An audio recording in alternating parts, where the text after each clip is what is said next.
Oh, he think he Obi-Wan with the high ground. I have the high ground! You know what? I got something for you, bro. Get over here! Let me show you guys how to sauce in Tomb Raider.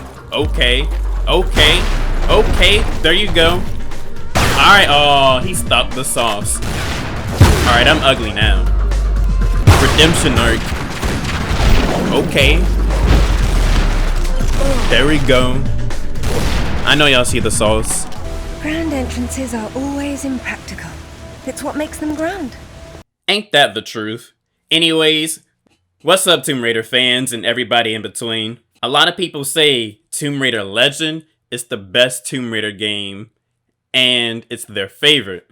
Out of all the Tomb Raider games I played thus far, Tomb Raider Legend is definitely my favorite. And I think it's the best Tomb Raider game I played thus far. We'll see how that holds when I play the other Tomb Raider games I didn't play. But let's talk about why I think Tomb Raider Legend has the sauce. Tomb Raider Legend is definitely a nice, compact game. It has the perfect balance between action, puzzle solving, and platforming. So with that being said, you already know the game knows how to pace itself. The combat in this game is very simple, but sometimes less is more, and I really enjoyed this game's combat, to tell the truth. For what you can do in this game, you can really pull off some really saucy stuff. Y'all know we got the flips out here. Hey, get yeeted real quick.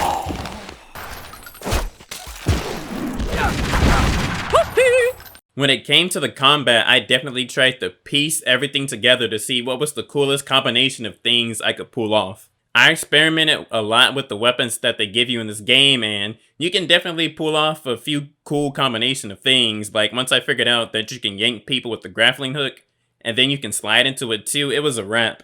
It seemed like every gunfight I got into, I was trying to style on them rather than just get rid of them. I don't know what it is, but sometimes this game does some goofy stuff. But honestly, I didn't really mind it because it was kind of entertaining. Bro, what? My man's did a whole slide. Combat is definitely fun in this game. You're jumping around, you're coming in hot, looking cool with all the flips. But the only thing I wish is they had a little more animations and weapons that you can do cool stuff with. But for what's in the game, it's definitely sharp and it's nice. The bosses in this game are pretty fun and entertaining. Some of them are a little easy. A couple of the bosses are just advanced puzzles. But you can always style on these bosses, so that's what's up.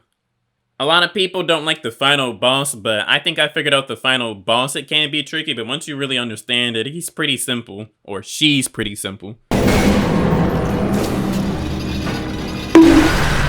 The puzzles in this game are very lenient. Unlike some other Tomb Raider games, this game doesn't make you spend hours plus trying to figure out what to do or to where to go or how to solve a puzzle. The puzzles are very solvable. There are a couple that can trip you out, but it's not going to take a whole hour to figure out how to do. This game doesn't kill your momentum of making you want to keep playing the game. The platforming in this game is straightforward as it's always been. This game does have QuickTime events, but it's not like it's flooded in the game. They're used pretty sparingly, so that's good. I really like how the levels are constructed in this game. It seems like levels have their own little theme going on. We got the Indiana Jones trap heavy level. Oh, I'm in the Wild Wild West with this one. A lot of these levels are iconic too, from England being puzzle heavy to Japan being one of the most iconic levels in Tomb Raider history.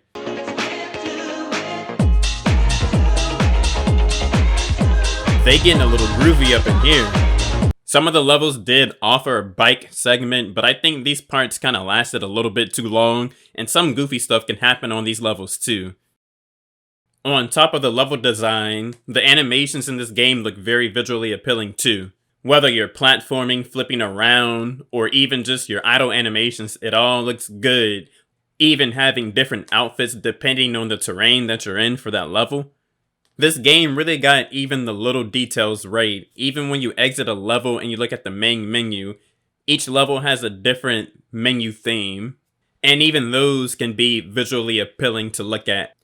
Throughout the game, Lara Croft just always has something clever to say, and it's always entertaining to hear her remarks. King Arthur. History doesn't interest me. Well, then why don't you stay here and consider the future? Make sure I'm not in it, however. You won't enjoy seeing me again. If you haven't seen my Lara Croft character analysis for Tomb Raider Legend, go check that out. I like Lara's crew that she has between Alistair and Zip. They're very lifelike and they lead to very interesting dialogue at times. Sorry, Lara, I've still got an eye on you. Probably won't be able to hear each other too well when you're underwater, though.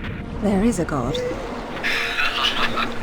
I swear this man Zip be living through Lara. Yeah, baby, do that again! Now we talked about everything the game did good, but let's talk about the couple flaws the game had. If you buy this game from Steam and you play with next generation graphics settings, there's like 3 levels where that does not work and the game is just gonna crash on you out of nowhere. And you're gonna get that infamous Tomb Raider Legend had a fatal error. And that's pretty disappointing because the game looks really good with next generation content on. The biggest flaw this game has though is when you reach the area where King Arthur's tomb is. If you touch any of those levers before the boss fight, you're done. Try to restart the checkpoint, it doesn't matter, you're done. So the only thing you can really do about that is to restart the whole game over and don't touch the levers before the boss fight. So when it comes to rating Tomb Raider Legend, I would give it a 10, but since it has those flaws, and one of those flaws is definitely game breaking, I'm gonna have to give it a 9 because the game is just really compact.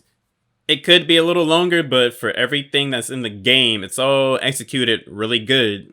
I think for future Tomb Raider games, they need to replicate this formula or take from this formula again because it had the perfect balance between action and puzzles with good pacing.